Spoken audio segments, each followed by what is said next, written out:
De la OME a la guerra total. Ha pasado un año desde el inicio de la OME. Si empezó como una operación militar especial, ahora está claro que Rusia se ha encontrado en una guerra difícil y en toda regla. No solo con Ucrania, como régimen y no como pueblo, de ahí la exigencia de desnazificación política planteada inicialmente, sino también con el Occidente colectivo, es decir, esencialmente el bloque de la OTAN, salvo la posición especial de Turquía y Hungría, que pretenden mantenerse neutrales en el conflicto. Los demás países de la OTAN participan en la guerra del lado de Ucrania de un modo u otro. Este año de guerra hizo añicos muchas ilusiones que tenían todas las partes en conflicto. ¿En qué se equivocó Occidente? Occidente, que esperaba la eficacia de una avalancha de sanciones contra Rusia y su casi total desconexión de la parte de la economía, la política y la diplomacia mundiales controlada por Estados Unidos y sus aliados, no lo ha conseguido. La economía rusa se ha mantenido firme, no ha habido protestas internas, la posición de Putin no solo no se ha tambaleado sino que se ha reforzado. No ha sido posible coaccionar a Rusia para que detenga sus acciones militares, el ataque a la infraestructura militar y técnica de Ucrania o retire sus decisiones de integrar nuevas entidades. Tampoco se ha producido ninguna revuelta de los oligarcas cuyos bienes han sido confiscados en Occidente.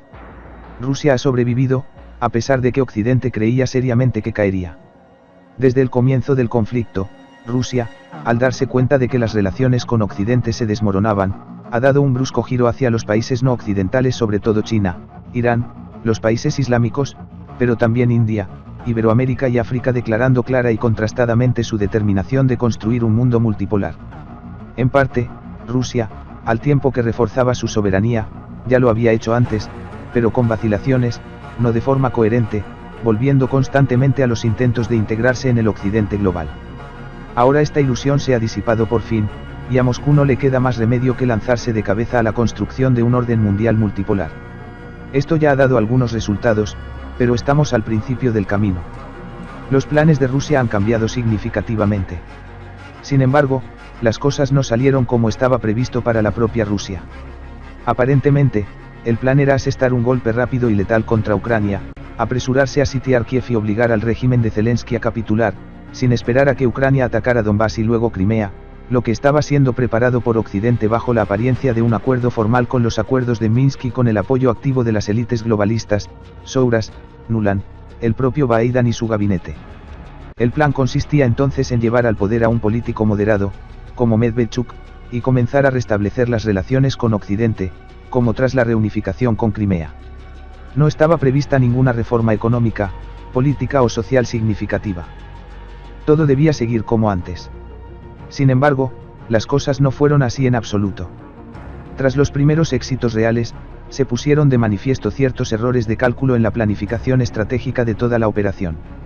Los militares, la élite y la sociedad no estaban preparados para una confrontación seria, ni con el régimen ucraniano ni mucho menos con el Occidente colectivo.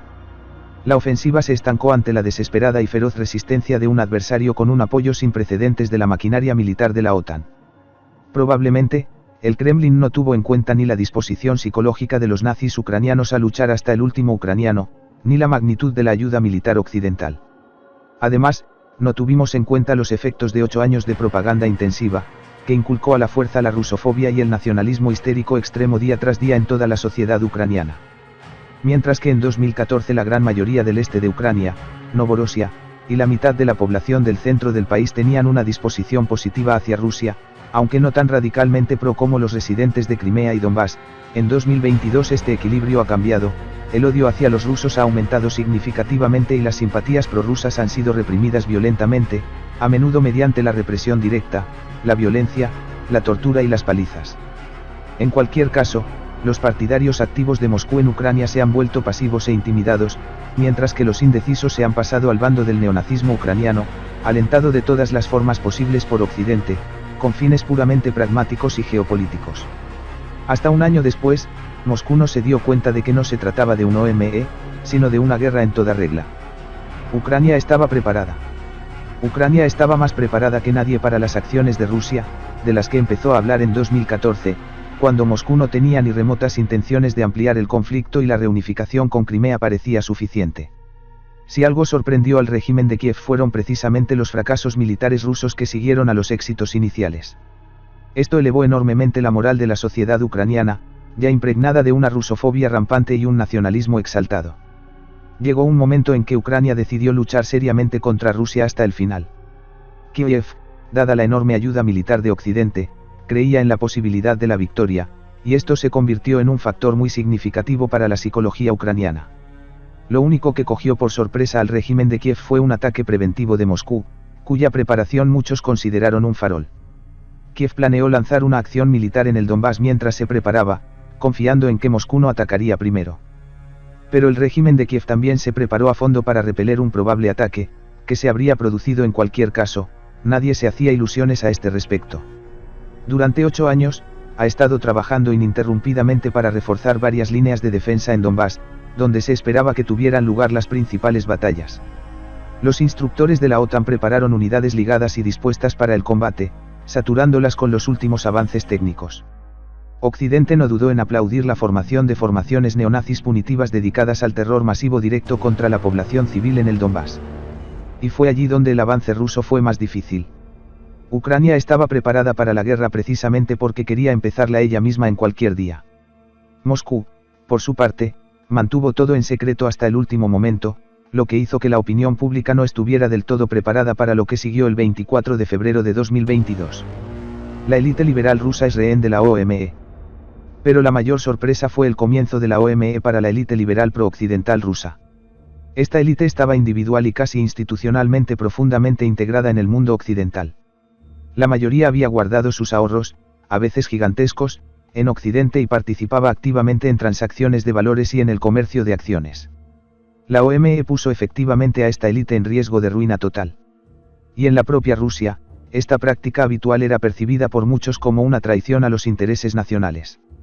Por ello, los liberales rusos no creyeron hasta el último momento que la OME fuese a comenzar, y cuando lo hizo, empezaron a contar los días en que terminaría.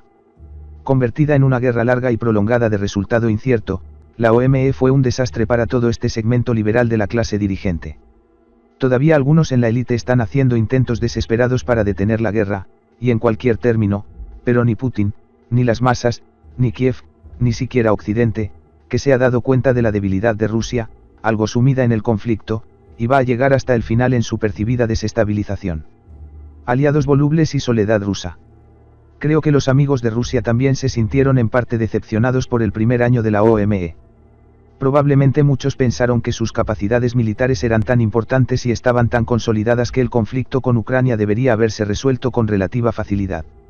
La transición a un mundo multipolar parecía para muchos ya irreversible y natural, y los problemas a los que se enfrentó Rusia por el camino devolvieron a todos a un escenario más problemático y sangriento. Resultó que las élites liberales occidentales estaban dispuestas a luchar seria y desesperadamente para preservar su hegemonía unipolar, hasta la probabilidad de una guerra a gran escala con participación directa de la OTAN e incluso un conflicto nuclear en toda regla. China, India, Turquía y otros países islámicos, así como los estados africanos e iberoamericanos, apenas estaban preparados para semejante giro. Una cosa es acercarse a la Rusia pacífica, reforzando implícitamente su soberanía y construyendo estructuras regionales e interregionales no occidentales, pero tampoco antioccidentales. Otra cosa es entrar en un conflicto frontal con Occidente. Por tanto, con el apoyo tácito de los partidarios de la multipolaridad, y sobre todo de las políticas amistosas de China, la solidaridad de Irán y la neutralidad de India y Turquía, Rusia está esencialmente sola en esta guerra con Occidente. Todo esto se puso de manifiesto un año después del inicio de la OME. Primera fase, un comienzo rápido y victorioso. El primer año de esta guerra tuvo varias fases. En cada una de ellas cambiaron muchas cosas en Rusia, en Ucrania y en la comunidad mundial. La primera fase dramática de los éxitos rusos, en la que las tropas rusas pasaron Sami, Chernigov y llegaron a Kiev desde el norte, fue recibida con furia en Occidente. Rusia demostró seriedad en la liberación de Donbass, y con una rápida salida de Crimea estableció el control de otras dos regiones, Jersón y Zaporiyia, así como parte de la región de Kharkov. Mariupol, una ciudad de importancia estratégica en la RPD, fue tomada con dificultad. En general, Rusia, al actuar con la velocidad del rayo y por sorpresa, logró serios éxitos al principio de la operación. Sin embargo, no sabemos del todo qué errores se cometieron en esta fase que condujeron a los fracasos posteriores. Este es un asunto que aún está por investigar. Pero lo cierto es que se cometieron. En general, esta fase duró los 2 primeros meses del OME. Rusia ampliaba su presencia, hacía frente a sanciones y presiones sin precedentes, se afianzaba en las regiones y establecía una ACM, Administración Civil Militar. Con éxitos visibles y tangibles, Moscú estaba dispuesto a entablar negociaciones que consolidaran políticamente los logros militares. Kiev también era reacio a aceptar negociaciones. Segunda fase, el lógico fracaso de las negociaciones. Pero entonces comenzó la segunda fase. Aquí se pusieron plenamente de manifiesto los errores de cálculo militares y estratégicos en la planificación de la operación, la inexactitud de las previsiones y el fracaso de las expectativas no cumplidas tanto por parte de la población local como de la disposición de una serie de oligarcas ucranianos a apoyar a Rusia bajo ciertas condiciones. La ofensiva vaciló y en algunas zonas Rusia se vio obligada a retirarse de las posiciones que había tomado. La cúpula militar intentó conseguir algunos resultados mediante negociaciones en Estambul, pero no dio resultado. Las negociaciones dejaron de tener sentido porque Kiev consideró que podía resolver el conflicto militarmente a su favor. A partir de entonces, Occidente, tras haber preparado a la opinión pública con la feroz rusofobia de la primera fase, comenzó a suministrar a Ucrania todo tipo de armas letales a una escala sin precedentes. La situación empezó a deteriorarse poco a poco. Tercera fase, punto muerto. En el verano de 2022, la situación empezó a estancarse, aunque Rusia obtuvo algunos éxitos en algunas zonas. A finales de mayo, Mariupol había sido tomada. La tercera fase duró hasta agosto.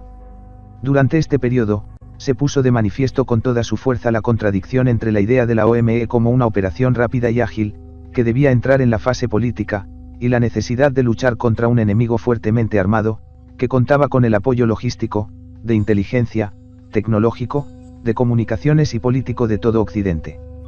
Y en un frente de enorme longitud. Moscú seguía intentando continuar con el escenario original, sin querer perturbar a la sociedad en su conjunto y sin dirigirse directamente al pueblo. Esto creó una contradicción en los sentimientos del frente y de la retaguardia, y provocó disensiones en el seno del mando militar.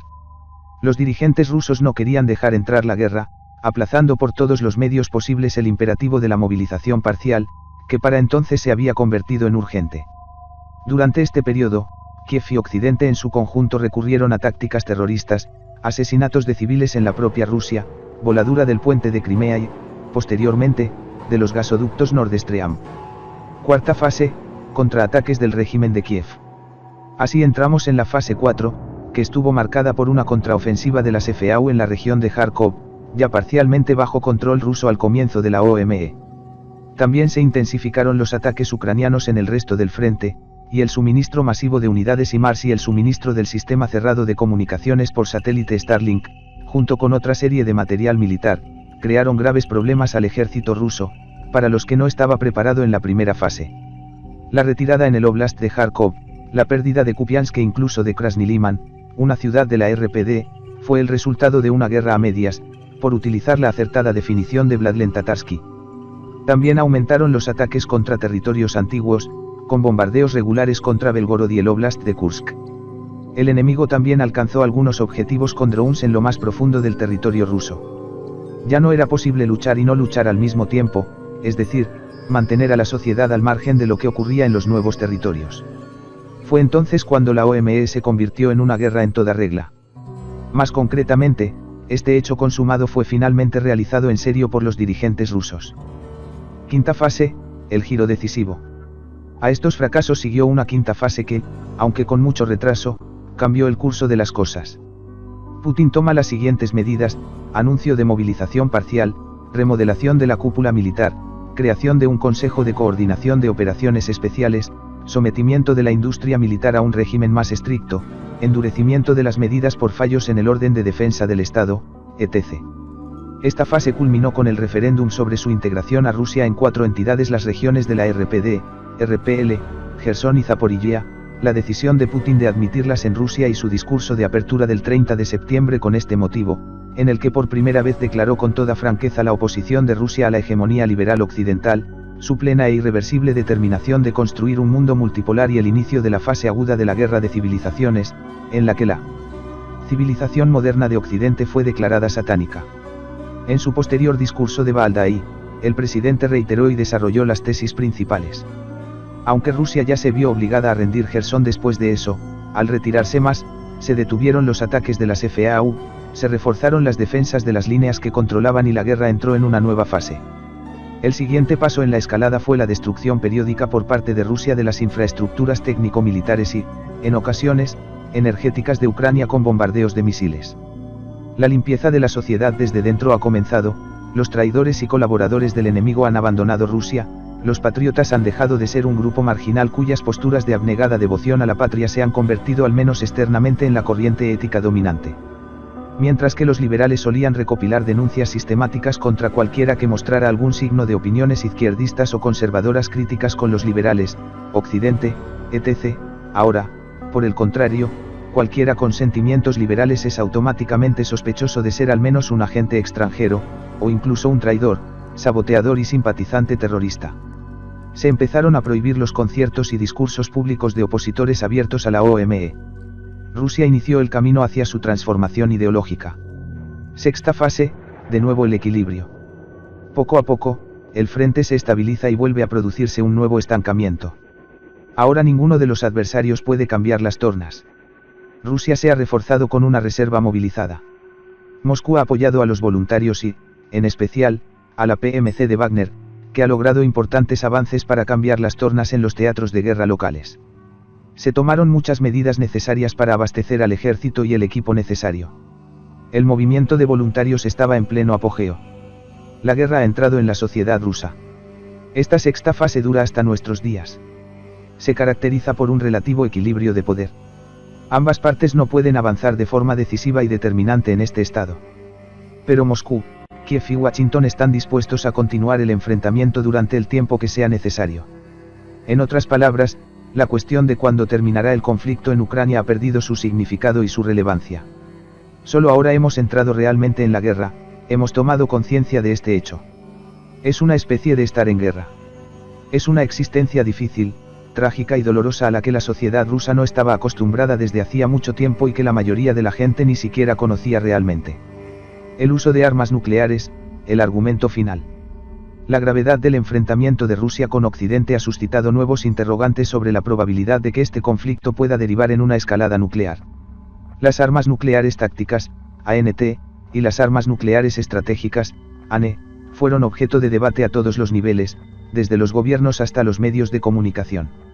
Al tratarse de una guerra en toda regla entre Rusia y Occidente, esta perspectiva dejó de ser puramente teórica y se convirtió en un argumento cada vez más mencionado por las distintas partes del conflicto.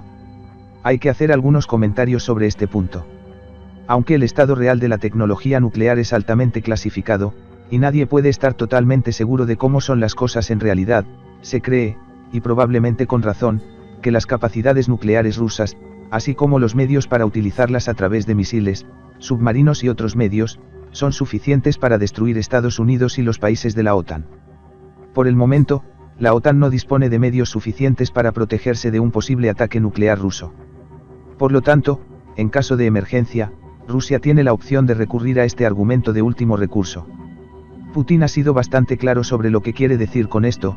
Esencialmente, si Rusia se enfrenta a una derrota militar directa de los países de la OTAN y sus aliados, a la ocupación y a la pérdida de soberanía, Rusia podría utilizar armas nucleares. Soberanía nuclear. Al mismo tiempo, Rusia también carece de defensas aéreas que la protejan de forma fiable de un ataque nuclear estadounidense. En consecuencia, el estallido de un conflicto nuclear a gran escala, quien quiera que ataque primero, supondría casi con toda seguridad el apocalipsis nuclear y la destrucción de la humanidad, y posiblemente de todo el planeta en su conjunto. Las armas nucleares, especialmente las ANE, no pueden ser utilizadas eficazmente por un solo bando. El segundo responderá, y bastará con que la humanidad arda en una conflagración nuclear. Obviamente, el mero hecho de poseer armas nucleares significa que, en una situación crítica, pueden ser utilizadas por gobernantes soberanos, es decir, por las más altas autoridades de Estados Unidos y Rusia. Casi nadie más es capaz de influir en una decisión semejante sobre un suicidio global. Ese es el sentido de la soberanía nuclear. Putin ha sido bastante franco sobre los términos del uso de armas nucleares. Por supuesto, Washington tiene sus propias opiniones al respecto, pero está claro que en respuesta a un hipotético ataque de Rusia también tendrá que responder simétricamente. ¿Se puede llegar a eso? Creo que sí. Líneas rojas nucleares. Si el uso de las ANE es casi seguro significa el fin de la humanidad, y solo se utilizará si se cruzan las líneas rojas. Esta vez muy en serio. Occidente ignoró las primeras líneas rojas que Rusia había identificado antes del inicio de la OME, convencido de que Putin iba de farol. Occidente se dejó convencer por la élite liberal rusa, que se negaba a creer que las intenciones de Putin fueran serias. Pero estas intenciones deben tomarse con mucho cuidado. Así pues, para Moscú, cruzar las líneas rojas supondría el inicio de una guerra nuclear, y están bastante claras. Y suenan así: una derrota crítica en la guerra de Ucrania con una implicación directa e intensiva de Estados Unidos y los países de la OTAN en el conflicto. Estábamos al borde de esto en la cuarta fase de la OME, cuando, de hecho, todo el mundo hablaba de las ANT y ANE. Solo algunos éxitos del ejército ruso apoyándose en los medios convencionales de armamento y guerra apaciguaron hasta cierto punto la situación. Ciertamente, no han anulado totalmente la amenaza nuclear. Para Rusia, la cuestión de la confrontación nuclear solo desaparecerá del orden del día cuando consiga la victoria. ¿En qué consiste la victoria? Hablaremos un poco más adelante. Estados Unidos y Occidente no tienen motivos para usar armas nucleares.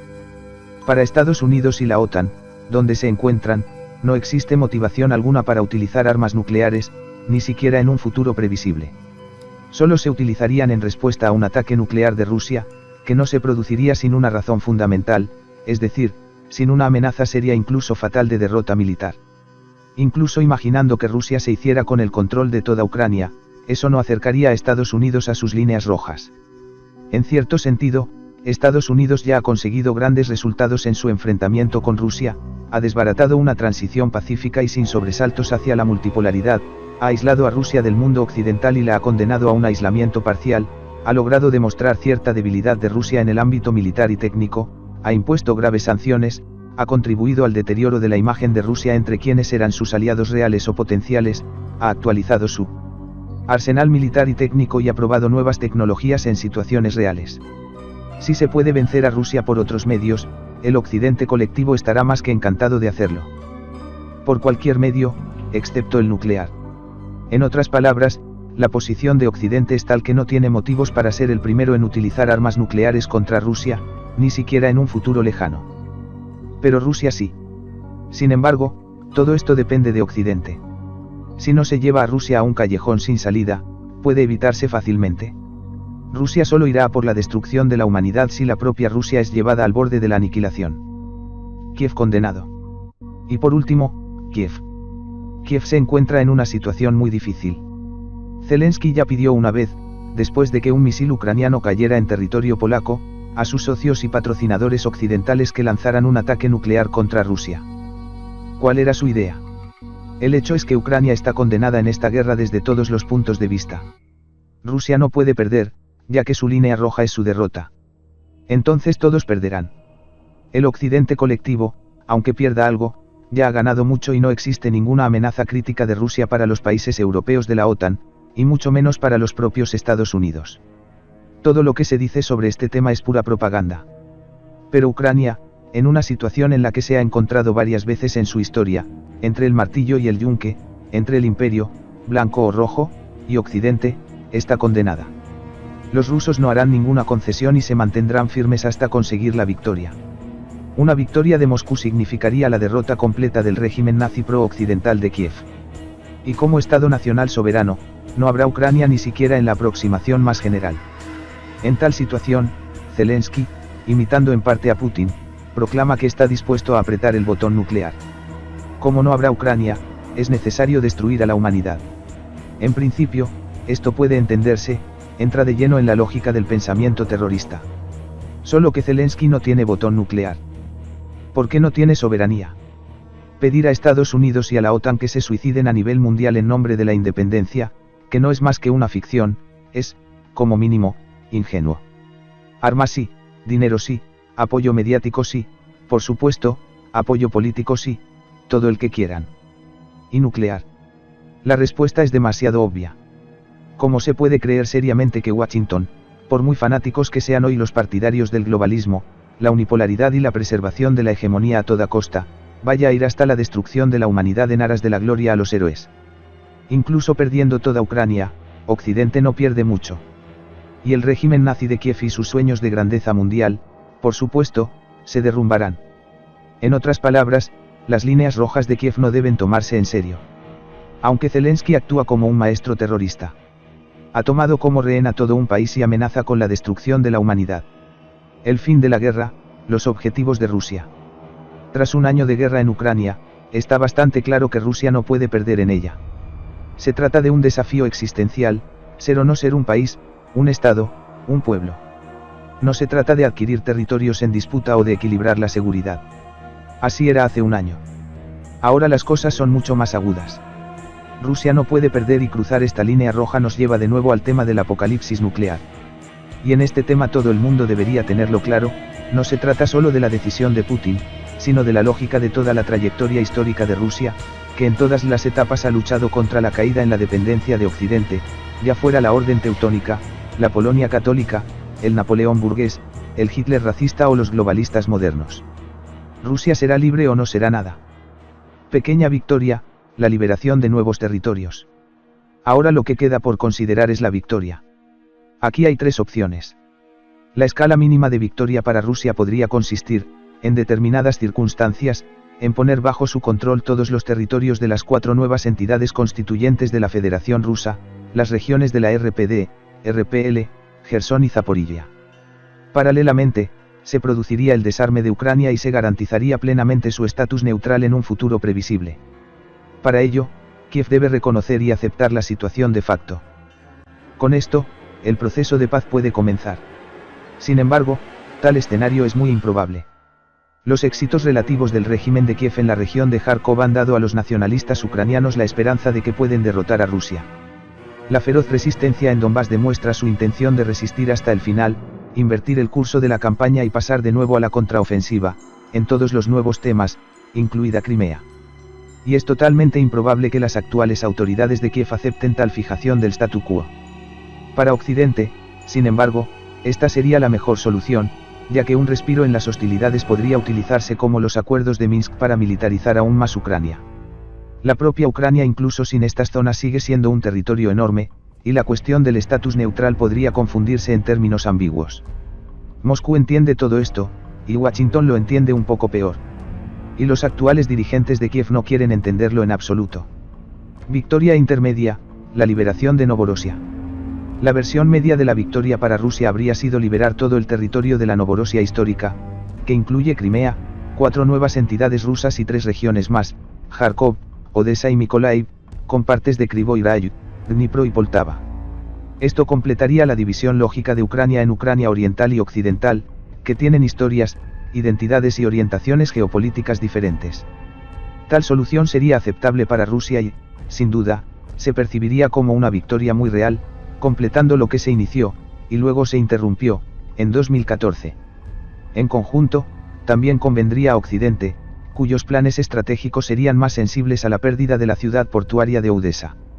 Pero incluso eso no es tan crucial, debido a la disponibilidad de otros puertos del Mar Negro, Rumanía, Bulgaria y Turquía, 3 países de la OTAN, no miembros potenciales, sino reales de la alianza. Está claro que para Kiev tal escenario es categóricamente inaceptable, aunque aquí hay que hacer una salvedad. Es categóricamente inaceptable para el régimen actual y en el actual entorno estratégico militar. Si se produce la liberación completa con éxito de los 4 nuevos sujetos de la Federación y la posterior entrada de las tropas rusas a las fronteras de 3 nuevas regiones, tanto el ejército ucraniano como el estado psicológico de la población, el potencial económico y el propio régimen político de Zelensky se encontrarán en un estado completamente diferente, completamente roto. La infraestructura de la economía seguirá siendo destruida por los ataques rusos, y las derrotas en los frentes sumirán en el más absoluto abatimiento a una sociedad ya exhausta y desangrada por la guerra. Quizás haya un gobierno diferente en Kiev, y no se puede descartar que haya un cambio de gobierno en Washington, donde cualquier gobernante realista reduciría sin duda el apoyo a Ucrania, simplemente calculando con sobriedad los intereses nacionales de Estados Unidos sin una creencia fanática en la globalización. Trump es un ejemplo vivo de que esto es muy posible y no está muy lejos del reino de la probabilidad. En una situación de victoria media, es decir, la liberación completa de Novorosia, sería extremadamente ventajoso para Kiev y para Occidente pasar a acuerdos de paz para preservar al menos el resto de Ucrania. Se podría establecer un nuevo Estado que no tendría las restricciones y obligaciones actuales, y podría convertirse gradualmente en un baluarte para acercar a Rusia. Para que Occidente salve al menos lo que queda de Ucrania, el proyecto de Novorosia sería perfectamente aceptable y, a largo plazo, le resultaría bastante beneficioso, incluso para enfrentarse a una Rusia soberana. La gran victoria, la liberación de Ucrania. Por último, una victoria completa para Rusia sería la liberación de todo el territorio de Ucrania del control del régimen nazi pro-occidental y el restablecimiento de la unidad histórica tanto de un Estado eslavo oriental como de una gran potencia euroasiática. La multipolaridad se habría establecido de forma irreversible y habríamos dado un vuelco a la historia de la humanidad. Además, solo una victoria así permitiría cumplir plenamente los objetivos fijados al principio, la desnazificación y la desmilitarización, ya que sin el pleno control de un territorio militarizado y nazificado esto no puede lograrse. El geopolítico atlantista Zbigniew Brzezinski escribió con razón, sin Ucrania, Rusia no puede convertirse en un imperio. Y tiene razón. Pero también podemos leer esta fórmula en clave euroasiática, y con Ucrania, Rusia se convertirá en un imperio, es decir, en un polo soberano del mundo multipolar. Aún así, Occidente no habría sufrido daños críticos en un sentido estratégico militar, y mucho menos en un sentido económico. Rusia seguiría aislada de Occidente, demonizada a los ojos de muchos países. Su influencia en Europa se habría reducido a cero o incluso se habría vuelto negativa. La comunidad atlántica se habría consolidado más que nunca frente a un enemigo tan peligroso. Y Rusia, excluida del Occidente colectivo, aislada de la tecnología y de las nuevas redes, habría recibido una importante población no del todo leal, cuando no hostil, cuya integración en un espacio unificado habría exigido un increíble esfuerzo extraordinario a un país ya cansado de la guerra. Y la propia Ucrania no estaría bajo ocupación, sino como parte de una única nación sin ninguna desventaja étnica y con todas las perspectivas abiertas para tomar posiciones y moverse libremente por toda Rusia. Si se quisiera, esto podría verse como la anexión de Rusia a Ucrania y la antigua capital del Estado ruso, Kiev, volvería a estar en el centro del mundo ruso en lugar de en su periferia. Naturalmente, en ese caso la paz habría llegado de forma natural y no habría tenido sentido negociar sus términos con nadie. Cambiar la fórmula rusa. Lo último que merece la pena considerar al analizar el primer año de la OEM es la evaluación teórica de la transformación que la guerra en Ucrania ha causado en el espacio de las relaciones internacionales. Esta vez se trata de una evaluación teórica de la transformación que la guerra en Ucrania ha causado en el espacio de las relaciones internacionales. Aquí tenemos el siguiente panorama. Las administraciones de Clinton, del neocon Bush Jr. y de Obama, así como la administración de Biden, son liberales de línea dura en asuntos internacionales. Consideran que el mundo es global y está dirigido por el gobierno mundial a través de los jefes de todos los estados-nación. Incluso los propios Estados Unidos no son, a sus ojos, más que una herramienta temporal en manos de una élite mundial cosmopolita. De ahí la aversión e incluso el odio de los demócratas y los globalistas hacia cualquier forma de patriotismo estadounidense y hacia la propia identidad tradicional de los estadounidenses. Para los partidarios del liberalismo en las RRI, cualquier Estado-nación es un obstáculo para el gobierno mundial, y un Estado-nación soberano fuerte, y que desafíe abiertamente a la élite liberal, es el verdadero enemigo a destruir. Tras la caída de la URSS, el mundo dejó de ser bipolar para convertirse en unipolar, y la élite globalista, los partidarios del liberalismo en las RRI se apoderaron de las palancas de gobierno de la humanidad. La Rusia desmembrada y derrotada de los años 90, como remanente del segundo polo, bajo Yeltsin aceptó las reglas del juego y se plegó a la lógica de los liberales en las RRI. Moscú solo tenía que integrarse en el mundo occidental, desprenderse de su soberanía y empezar a jugar según sus reglas. El objetivo era obtener al menos cierto estatus en el futuro gobierno mundial, y la nueva cúpula oligárquica hizo todo lo posible por encajar en el mundo occidental a cualquier precio, incluso a título individual. Todas las instituciones de enseñanza superior y universidades de Rusia se pusieron desde entonces al lado del liberalismo en la cuestión de las relaciones internacionales. El realismo se olvidó, aunque se conociera, se equiparó al nacionalismo y nunca se pronunció la palabra soberanía. Todo ha cambiado en la Realpolitik, pero no en la educación, con la llegada de Putin. Putin fue desde el principio un realista convencido en relaciones internacionales y un firme defensor de la soberanía. Al mismo tiempo, compartía plenamente la universalidad de los valores occidentales, la falta de alternativa al mercado y a la democracia, consideraba el progreso social y científico-tecnológico de Occidente como la única vía para el desarrollo de la civilización. En lo único que insistía era en la soberanía. De ahí el mito de su influencia sobre Trump. Fue el realismo lo que unió a Putin y Trump. En todo lo demás son muy diferentes. El realismo de Putin no es contra Occidente, es contra el liberalismo en las relaciones internacionales, contra el gobierno mundial. Es el realismo estadounidense, el chino, el europeo y cualquier otro. Pero la unipolaridad que se ha desarrollado desde principios de los años 90 ha puesto de cabecera a los liberales de las relaciones internacionales. Creían que había llegado el momento histórico, se había acabado la historia como confrontación de paradigmas ideológicos, tesis de Fukuyama, y era hora de iniciar con nueva fuerza el proceso de unificación de la humanidad bajo el gobierno mundial. Pero para ello había que abolir la soberanía residual. Tal línea estaba en contradicción con el realismo de Putin. Y, sin embargo, Putin trató de mantener el equilibrio y las relaciones con Occidente a toda costa. Esto era bastante fácil con el realista Trump, que comprendía la voluntad de soberanía de Putin, pero se volvió imposible con Biden en la Casa Blanca. Así que Putin, como realista que es, ha llegado al límite del compromiso posible. El Occidente colectivo, liderado por los liberales en las RRI, presionó cada vez más a Rusia para que finalmente comenzara a desmantelar su soberanía, en lugar de fortalecerla. Este conflicto culminó con el inicio de la OME. Los globalistas apoyaron activamente la militarización y nazificación de Ucrania. Putin se rebeló contra esto porque comprendió que el Occidente colectivo se estaba preparando para una campaña simétrica de desmilitarización y desnazificación de la propia Rusia. Los liberales hicieron la vista gorda ante el rápido florecimiento del neonazismo rusófobo en la propia Ucrania y, es más, lo promovieron activamente, contribuyendo a su militarización en la medida de lo posible, mientras que a la propia Rusia se la acusaba de lo mismo, militarismo y nazismo, tratando de equiparar a Putin con Hitler de todas las formas posibles.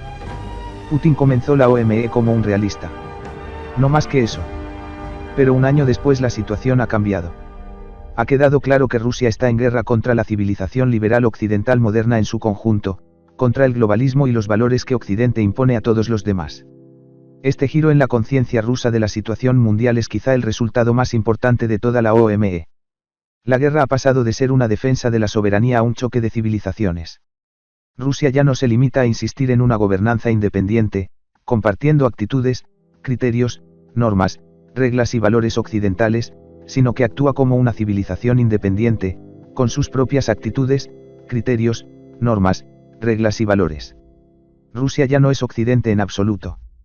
No es un país europeo, sino una civilización ortodoxa euroasiática. Esto es lo que declaró Putin en su discurso con motivo de la admisión de los 4 nuevos sujetos a la Federación Rusa el 30 de septiembre, luego en el discurso de Valdai, y repetido muchas veces en otros discursos. Por último, en el decreto 809, Putin aprobó las bases de la política estatal de protección de los valores tradicionales rusos, un conjunto que no solo difiere significativamente del liberalismo, sino que en algunos puntos es directamente opuesto a él. Rusia ha cambiado su paradigma del realismo a la teoría del mundo multipolar, ha rechazado de plano el liberalismo en todas sus formas y ha desafiado directamente a la civilización occidental moderna, negándole abiertamente el derecho a ser universal. Putin ya no cree en Occidente. Y califica a la civilización occidental moderna de satánica. En esto se puede identificar fácilmente tanto una referencia directa a la escatología y teología ortodoxas, como una alusión a la confrontación entre los sistemas capitalista y socialista de la era de Stalin. Hoy, es cierto, Rusia no es un estado socialista. Pero este es el resultado de la derrota sufrida por la URSS a principios de la década de 1990, al encontrarse Rusia y otros países postsoviéticos en la posición de colonias ideológicas y económicas del occidente global. Todo el gobierno de Putin hasta el 24 de febrero de 2022 fue una preparación para este momento decisivo. Pero solía mantenerse dentro del marco realista. Es decir, la vía occidental de desarrollo y soberanía. Ahora, tras un año de duras pruebas y terribles sacrificios sufridos por Rusia, la fórmula ha cambiado, soberanía e identidad civilizacional. La vía rusa.